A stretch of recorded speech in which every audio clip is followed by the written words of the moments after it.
What's up team? Mikey Bell here with Outdoor Adventure Training, and in this video I'm gonna walk you through exactly how I pack for a backpacking trip. Packing might seem like a relatively simple thing you do the night before your trip, just stuff everything in your pack, but in actuality it is a technical skill, and it might not make or break your trip, but packing effectively will certainly make your approach to base camp much more efficient and enjoyable, which is really what backpacking is all about. We're going out to these beautiful alpine lakes and remote locations so we can enjoy ourselves and connect with nature. And really that starts the night before your trip when you're getting packed up, being really diligent, using a checklist, making sure everything you have and packing it appropriately so you have what you need accessible and the pack fits comfortably on your back. Through my many years of experience as a professional mountain guide and earning a master's degree in outdoor adventure and expedition leadership,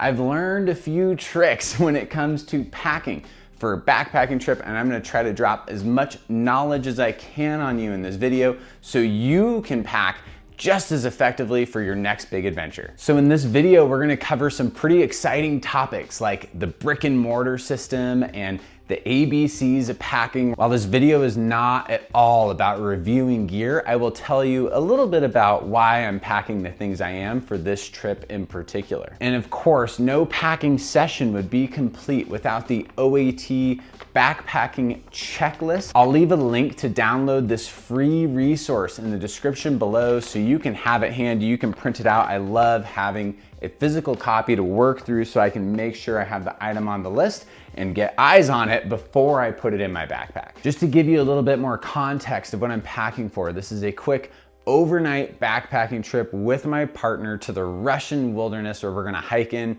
to an alpine lake, camp for one night, hike out the next morning. As far as weather goes, it is forecasted to be very hot, so we're also taking that into consideration with our packing. Without further ado, let's dive into each item on the list and how to pack it, starting with a backpack. This is the Osprey Exos 48. This is a pretty lightweight, breathable backpack. Really enjoy this pack for an overnight trip. This is more than enough room. So as I get into packing here, the very first thing I like to do is open up all of the compression straps as much as I can, make sure I'm totally maxed out on the amount of space that I can fit, the volume inside the pack. It's a common mistake I see at gear checks. People's backpacks are all cinched up. They're already cutting themselves short on how much room they have available. Now, packing a backpack can be kind of awkward because you have to hang on to it the whole time unless you have some sort of a closed cell foam pad like the Thermarest Z-Lite. Nemo makes it, Xped makes it, so many brands make amazing closed cell foam pads just like this one. They're worth their weight in gold, an R value of about 2, so they do supply a little bit of additional insulation off the ground, but a very clutch thing to have around camp if you're lounging around or you want a place to stash your gear when you're packing up in the morning. Countless uses that I won't get into, maybe that's a whole nother video. But I like starting with the foam pad because I can simply attach this across the bottom here. And as I cinch this up loosely, I'm not gonna get it super tight just yet because I'm anticipating a lot more stuff to go in here. This is gonna act as a bit of a kickstand for my pack, so now I don't have to worry as much about it falling over. Once we start getting some weight in there, that will take care of itself. So moving down the list here, I'm not gonna go in perfect order if you're following along with our downloadable PDF backpacking checklist. I like moving from here to my sleeping pad. So I mentioned early on in this video the ABCs of packing. A is for accessibility. So I want to keep things that are accessible that I might need on the trail. Other things like my sleeping pad, which I won't need until my tent is set up. One of the last things I'll need actually, I'm just gonna stuff this right at the bottom of my pack.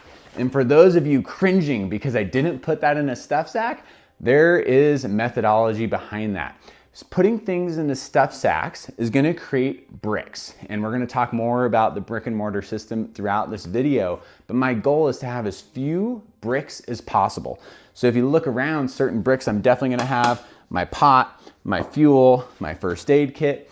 Other things like my sleeping bag, extra layers, those things can all be mortar. And I really love this brick and mortar system. We have these big bricks. We can use the mortar to fill in all those nooks and crannies. And I like getting that pad in there at the bottom to really make sure I'm filling in that whole bottom part of the pack. I know a lot of packs have the zipper compartment for the sleeping bag on the bottom. I personally do not like that system whatsoever. You're inevitably gonna run out of space and create dead space because it's really difficult to fill that exact size of cavity at the bottom of your pack. So again, thinking about accessibility, and again, the weather, it's gonna be hot, it's gonna be dry. I'm not worried about rain whatsoever in the forecast. So I'm not going to put my sleeping bag into any sort of a stuff sack or dry sack, which might also blow your mind. But now I've shaved the weight of 2 stuff sacks, and all of a sudden 5 or 6 stuff sacks could actually add up to a little bit of extra weight, and not to mention the decreased volume. So my sleeping bag here, I also am bringing a sleeping bag liner. This is a Sea to Summit brand. This is really nice. It's a very lightweight, breathable material that's super comfortable to sleep in. I don't love sleeping on nylon, and it adds some extra insulative value, or if it's really hot, like it might be this weekend, just sleeping in this is really comfortable, and I have my quilt just in case. So I have my sleeping bag liner. I also am a huge fan of having a pack pillow. So many people go Spartan on the pillow and just don't bring one, maybe use a jacket balled up, which is totally fine, but I would say to you, how many nights in your life have you slept without a pillow? Probably not a ton. I enjoy getting quality sleep when I'm out in the mountains. The extra 4 or 5, 6 ounces from this is not gonna break my hike into camp, so I choose to bring it. So sleeping bag liner and pillow go at the bottom of my quilt here. And this is a lightweight 32-degree down quilt by Sierra Designs. I really love this thing for summer camping, really a 2-season bag, meaning it would not work in the fall, winter, or even early spring. But all I'm gonna do is grab this sucker, and I'm gonna treat my backpack as one big stuff sack. And I'm really just working at stuffing this whole thing in there. Now look, if I leave this really lofted, oh my goodness, it's filling up my entire pack. This is where the ABCs, the C is compression. And I am really gonna stuff this sucker down there to really maximize my space. Now look, my hand is really right in line with my sleeping pad right here. I have a ton of space in my pack still. Okay, so sleeping bag, pillow, liner, these are all on the list because I'm a big believer in these things. Tent is also under this equipment section. I am not putting my tent in my backpack yet. We'll get to that and my reasons why in just a minute. Keep working down the list here. Headlamp, all of these things I'm gonna pack a little bit later. Again, I'll get to my rationale in a little bit. Really what I'm focusing on now when I'm packing, once I've collected all my gear, I really don't go item by item on the list when I'm actually packing, because your things aren't gonna necessarily be accessible, which is so important when you're packing. So I'm thinking about, what am I actually gonna need when I'm on the trail until I have my tent set up? Snacks, water, sunscreen, sunglasses, those sorts of things. And on that note, while I still have plenty of space in my pack, and I would even recommend, if you don't have a small lightweight sleeping pad or sleeping bag like the quilt that I do, is to get your hydration bladder in there early. I see a lot of people try to get this in after the fact, and it's very difficult. So most Osprey packs and most backpacks these days have a nice sleeve up against the back, which is really nice, and that's just gonna clip right on here. So the nice thing about having the water up close to your back is the B in the ABCs, which is balance. So I want a nice and balanced pack, and we want most of that weight near our back and our spine. If it's off on the outside of our pack or on the top, it's gonna be top heavy, it's gonna feel really wonky. I want most of that weight closer to my body. I'm just gonna go ahead and rig up my hydration hose while I'm here. I like to feed it through these guys just to keep it out of the way. And this is just Osprey's Hydra Pack, making sure that that's locked. I'll even sometimes cinch this little trekking pole loop right around there. Okay, so we got our water in there. I got my sleeping bag, my sleeping pad. Again, thinking about accessibility. What am I definitely not going to need very first thing tomorrow while I'm on the trail? Probably extra layers, things that I'm saving for day 2, or if this was a 3-day, day 3 of my trip. So extra socks, extra pair of shorts, maybe even my pants that I'm probably not gonna wear until it cools off because it's gonna be really hot when we're hiking in. So I'm gonna grab a few of those items here. So I got a pair of socks. These are Icebreaker merino wool, an extra pair of shorts. I might even grab my pants and just go ahead and stuff those things right in the bottom. I'm definitely not gonna need these until the evening comes or even until the next day. But I'm not necessarily gonna put all of my layers in here for a number of reasons. One, I wanna tell you more about what I'm bringing. And 2, thinking about that brick and mortar system.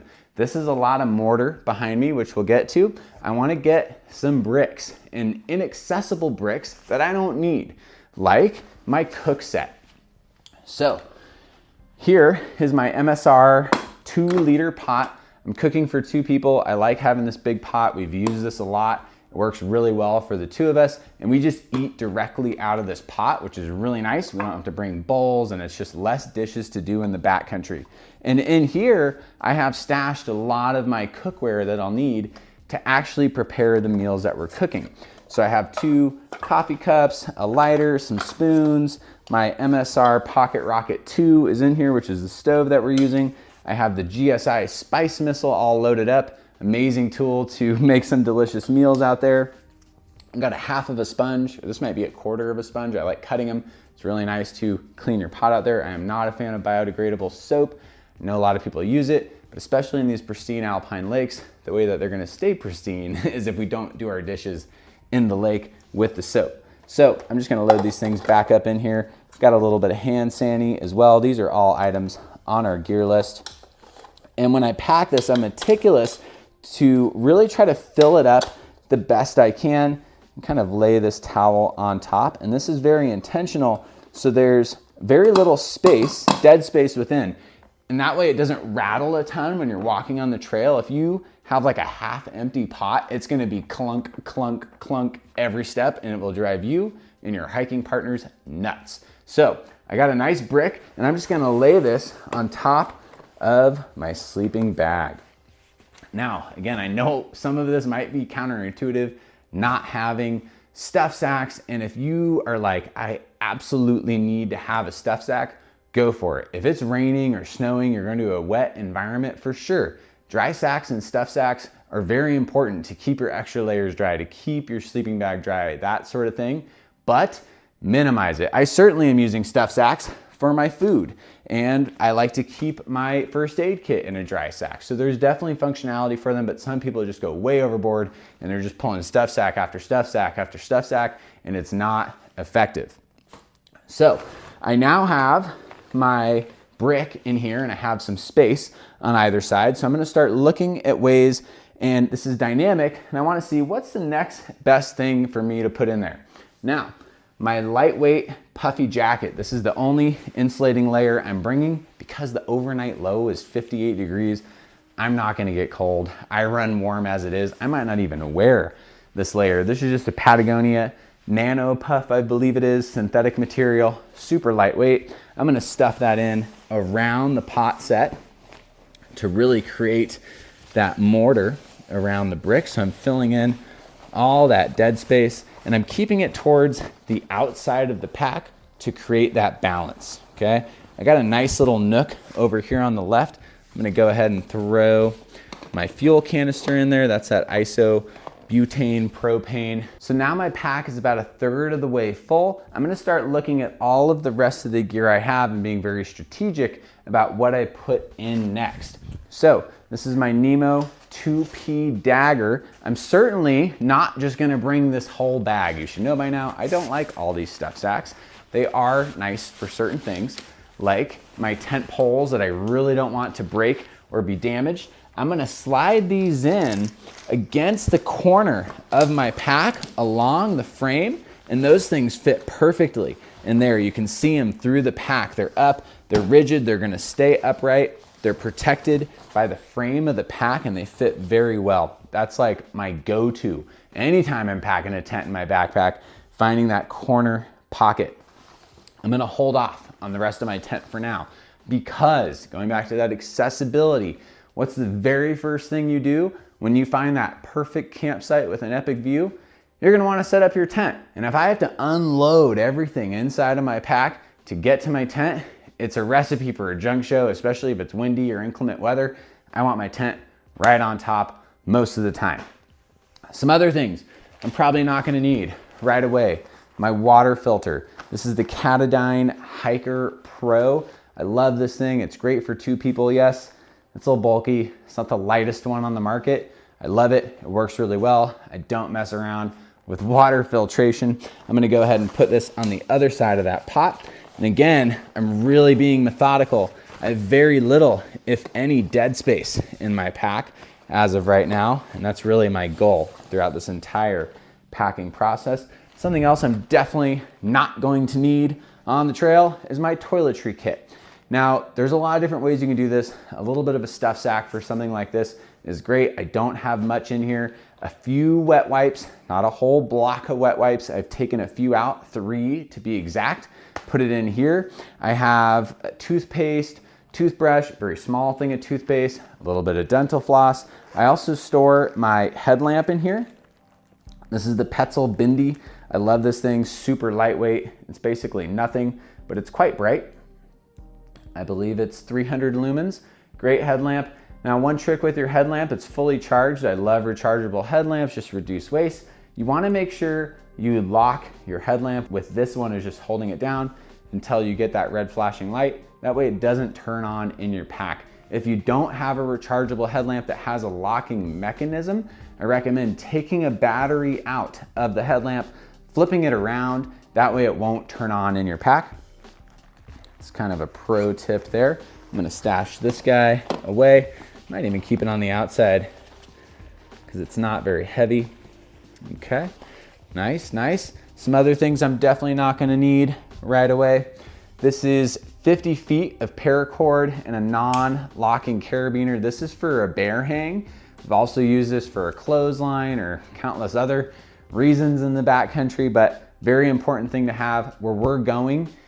There is no need to have a bear canister. Yes, there are black bears in the region. We don't need bear spray, and bear hangs are actually what the National Forest recommends. Time for a little recreational fun.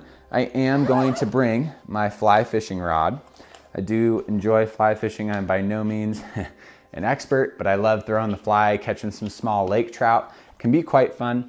So I'm just bringing my super lightweight, collapsible Eagle Creek fly rod, and similar to what I did with my tent poles, I'm gonna slide this down the outside and really try to get this in there. I got a little protective tip for the top of the fly rod just so it doesn't get damaged. It's a little awkward and I'm very methodical. I do not want to break that. That would be a bummer. Okay, so I'm looking pretty good. I still have extra layers. I'm gonna keep some of these extra layers like my Black Diamond Alpine Start hoodie. This is gonna stay towards the top in case I do get chilly, sometimes after sweating and then you get to altitude, that nice mountain breeze comes and cools you down. Having a little windbreaker accessible right at the top of your pack is not a bad idea. This is an extra pair of underwear. I'm gonna go ahead and stuff these in there. Now, again, if I was camping in a region where it was potentially gonna be wet, like a couple weeks ago up in Washington, there was forecasted some rain, I would absolutely put extra layers in a dry sack. But in this context, not necessary. And for overnight, I do not mind just stuffing extra clothes in my backpack. It's gonna be fine if they get a little bit dirty. Buff, I'm gonna keep that accessible. Socks that I'm wearing tomorrow, shorts I'm wearing tomorrow, along with a lightweight icebreaker t-shirt we'll be hiking in, and of course an OAT sport hat. Love having that accessible. And my journal, I'm gonna put that in the brain. Really kind of getting down towards the end here, it's probably time to drop a food bag. So just to show you real quick, I love stuff sacks. They have this nice little D-ring on here, super easy to clip onto that carabiner. for the bear hang. And inside of here, we only have 2 meals, breakfast and dinner, but same concepts. Everything is in these small reusable bags. We're doing a burrito bowl with instant rice and beans and TVP. We have a recipe for this. I'll leave a link in the description below. Love this meal. It's my favorite, which is why we're bringing it. We have some freeze-dried salsa in there, a bunch of good stuff. But make sure when you're rolling up these stuff sacks, you're getting all the air out of there to make it accessible. This is a nice little brick. I'm gonna have quite a few bricks at the end here, but we got that mortar, which will be the tent in just a little bit. So that's gonna go in here. Okay, so a few more things. Some of these smaller items I do actually like to put in the brain. So electronics, I don't like bringing a lot of electronics. I'm going into the mountains to get away from all of that. So I'm bringing a little bit of a battery pack. This is a Goal Zero. It's mostly all the way charged. It'll do, with a lightning cord for the iPhone. We're gonna be doing some content filming out there, which is a little bit extra credit. If you're going for an overnighter, don't bring this, you don't need it. If your phone is fully charged and you're on airplane mode, even if you're tracking with GPS, which is another reason to have this, I am not bringing a map and compass. I'm bringing my iPhone 15 with Gaia and Onyx Backcountry. I'm very proficient with those tools, navigating in the wilderness. Some people aren't gonna like that. That's fine. It's almost 2025, man. People are using digital maps. That's the way. I'm also bringing my Garmin InReach. I am not a hiker that puts the Garmin InReach on the front of my pack. I totally understand the application for that. However, pretty confident in most situations in an emergency, if I'm unable to get my Garmin out of the brain of my pack while I'm hiking, there's a bigger problem. My partner also has one of these, so I'm confident that having my Garmin InReach Mini on this internal brain pocket is more than adequate for this trip. Okay, now in the main compartment of the brain is where I'm really gonna keep things that I want accessible, like my neck buff to keep the sun off my face if I decide to wear that. I'm also going to keep my sunglasses, which I just have a pair of Smith. These are actually my mountain biking glasses. I also use them for ski touring. I also use them for backpacking. Multi-purpose gear is definitely the way to go. I'm gonna keep sunscreen and lip balm actually in the hip belt pocket. It's another great place to load up a few snacks, which I may or may not do. This is my snack bag. Planning on putting that right on top. This is one of the heavier things in my pack, but I'm anticipating at some point on this 5-mile hike in, we might stop for a snack, we might not. Kind of depends on how we're feeling. Bug spray, I'll probably put this in the other hip belt pocket. And my Leatherman and journal, I'm just gonna put that right in the brain. I like having those things accessible. The other thing I'm gonna put in the brain is my fly reel, flies. Again, this is extra. You don't need to bring this, of course, but I love fishing and I like keeping this on the top so it doesn't get damaged. Moving right along here, we're getting down towards the end. A few other things on the ground here. This is our toiletry kit. This is a trowel, just a lightweight plastic trowel. It's very effective. You find hard soil and you need to dig a cat hole 6 to 8 inches deep minimum. Very difficult to do without a trowel. This one actually has measurements right on it so you know when you're 6 inches deep, which is really nice. We also have a little Ziploc baggie with a small amount of toilet paper for one night, one morning, a couple bowel movements, and also another baggie in here to pack out the toilet paper that we use. I'm pretty tired of seeing toilet paper out in the woods, honestly. It's becoming a problem. Consider packing it out, even if it's biodegradable. Someone's coming out there next week and it's probably not gonna be gone.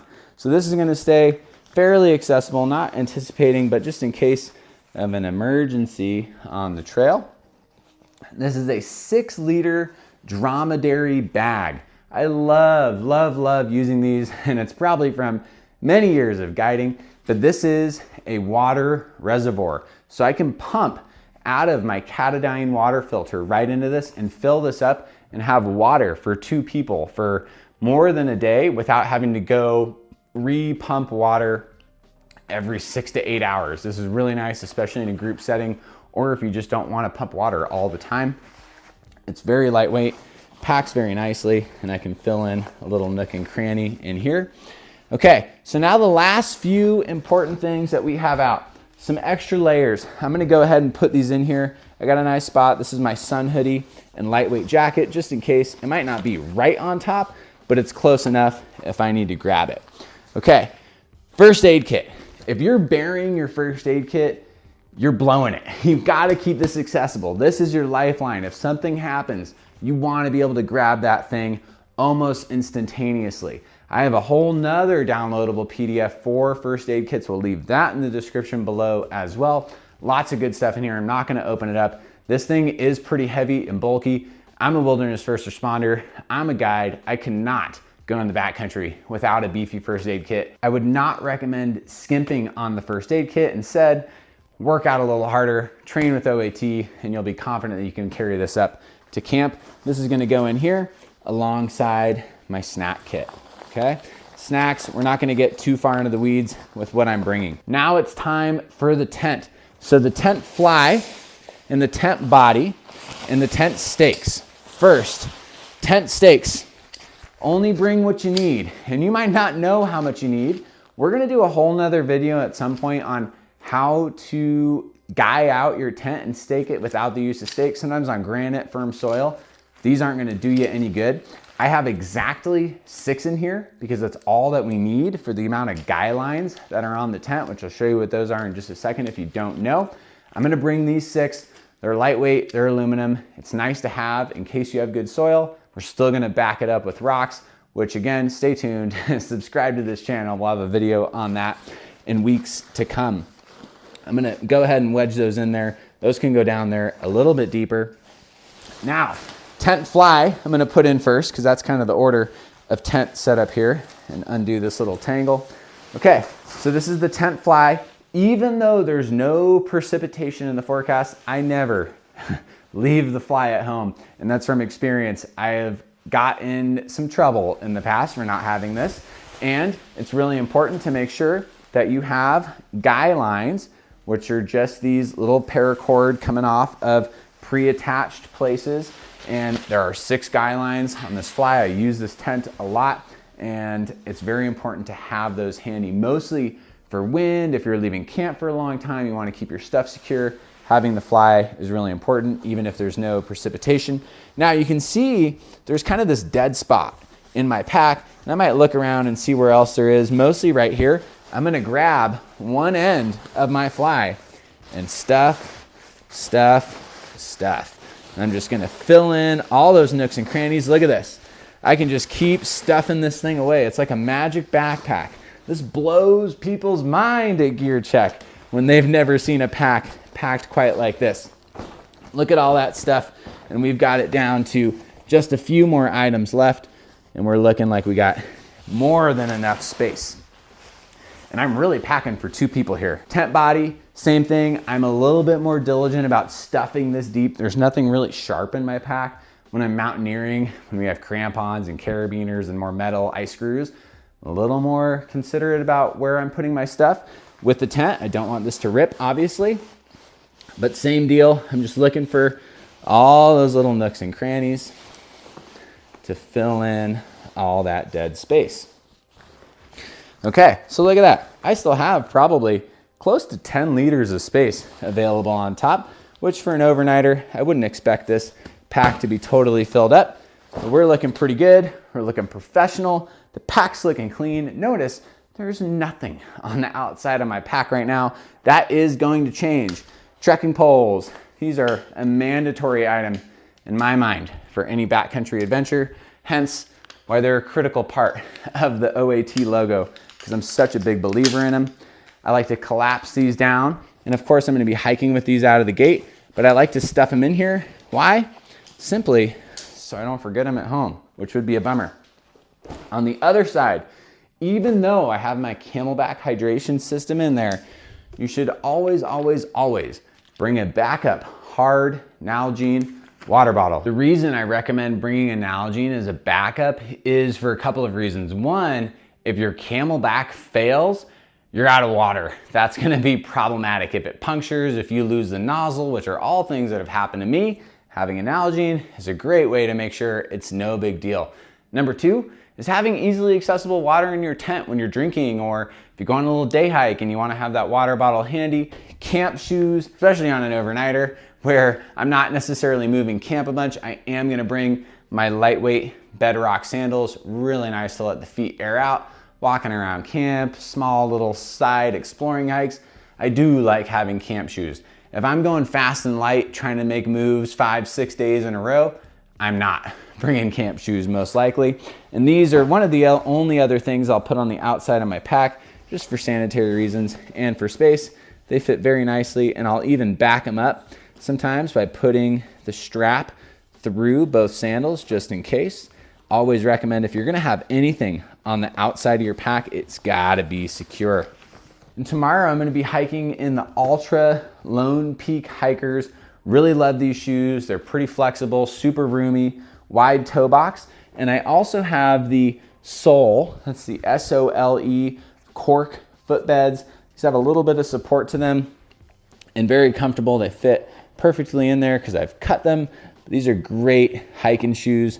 Really love these. Zero drop, super comfortable. Okay, I'm totally packed up and prepared to spend one night in the wilderness. Notice there's not a lot of extra dangly bits on the outside of my pack. It looks clean, it looks professional. ABCs, there's a little apostrophe S at the end there, and that's for streamline and sexy. If you have a bunch of stuff hanging out the outside of your pack, it is not sexy, and quite frankly, you're gonna look like a junk show. And not that it's about looking good, but there's downsides. You have all that stuff hanging off, you're likely to lose something, snag it on a tree. We wanna look and be the part. We're out in the backcountry. Part of all this comes back to LNT, leaving no trace, minimizing your impact in the backcountry. Now, again, I didn't go, like I said I would, through every single item on the gear list because it's not practical. I like having the gear list when I'm getting staged and making sure I have everything really diligent. I would still highly recommend downloading this free resource on our website.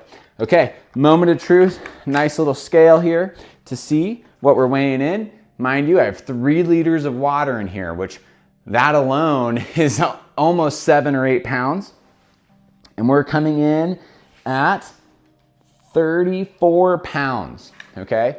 So 34 pounds, and really I'm ready to go solo. I got all the food, all the fuel, the water filter, and everything that I need to spend a nice and comfortable couple days in the backcountry. If you made it to the end of this video, thank you so much for watching, and I really hope you got some tidbits of information to help you pack more effectively for your next adventure. Don't forget to subscribe to the Outdoor Adventure Training YouTube channel, like this video, share it with your backpacking buddies, and we'll see you next time here at OAT.